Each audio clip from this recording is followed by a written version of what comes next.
semuanya, ketemu lagi sama gue Mutia. Ayo di sini kita ngobrol-ngobrolin lagi seputar hal-hal yang mau kita persiapan menuju pernikahan. Di video kali ini gue mau ngebahasin sebuah topik yang kayaknya orang-orang masih nggak familiar buat ngebahasin ini, tapi ini sebenarnya menurut gue sendiri ini agak krusial buat dibahasin, yaitu tentang keuangan. Nah, siapa di sini yang mau persiapan pernikahan tapi agak takut-takut atau kayak nggak enak gitu ngebahasin keuangan? Ya, masa sih belum juga nikah, belum jadi apa-apa, masa udah ngebahasin keuangannya gimana atau nanti ke depannya gimana?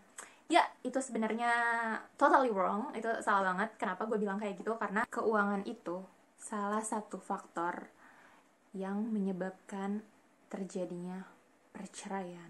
Nah, kalau nggak baik-baik ngelolanya atau nggak baik-baik diobrolinnya, kita nggak mau kan hal itu semua terjadi. Jadi di sini gue mau ngasih tahu ke kalian apa-apa aja yang kira-kira dalam hal keuangan yang bisa dibahasin sebelum kalian menikah.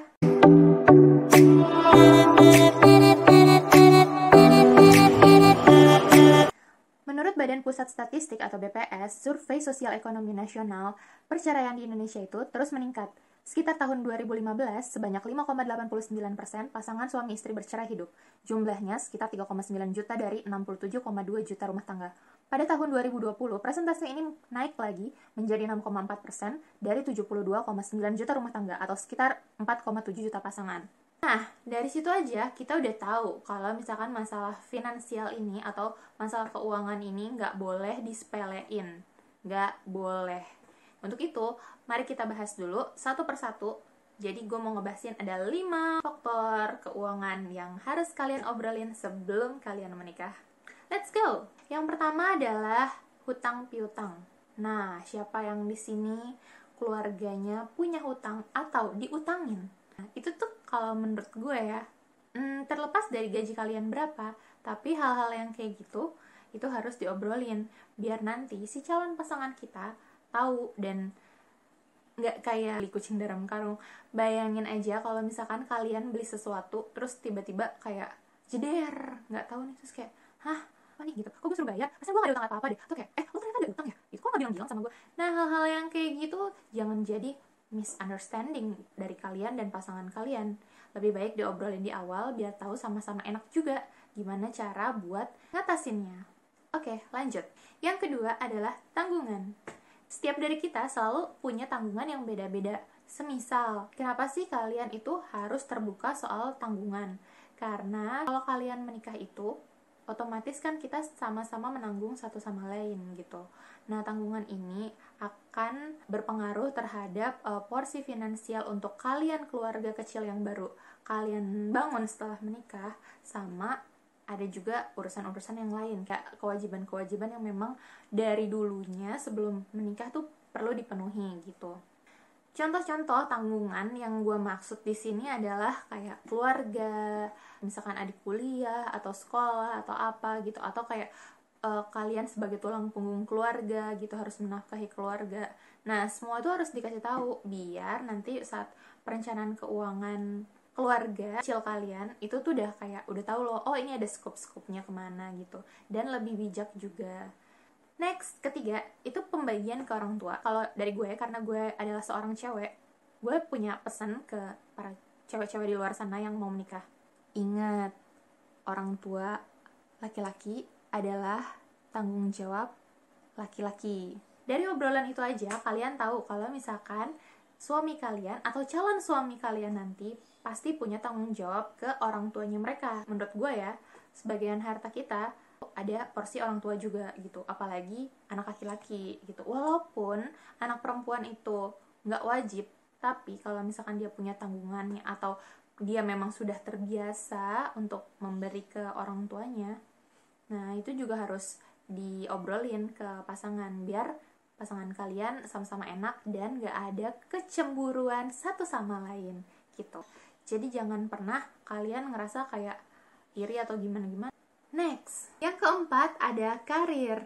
Jadi ini penting banget buat terutama cewek-cewek yang ngejar karirnya dan mau menikah. Ini adalah salah satu kesepakatan dari kalian calon pengantin pria dan wanita, apakah nantinya si cewek itu akan terus berkarir atau di rumah aja.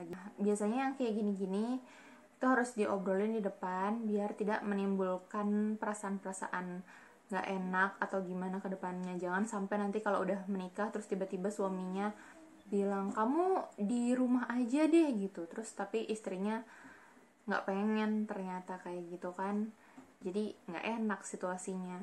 Nah, makanya harus diobrolin di awal biar sepakat dulu. Karena itu juga nanti akan berpengaruh pada kehidupan kalian setelah menikah gitu. Kenapa? Mungkin kayak kebiasaan belanja buat cewek-cewek, terus beli skincare dan lain-lain yang biasanya independen dan bisa sendiri, terus tiba-tiba harus minta sama suami, oke? Atau harus bergantung sama orang lain yang biasanya bisa sendiri.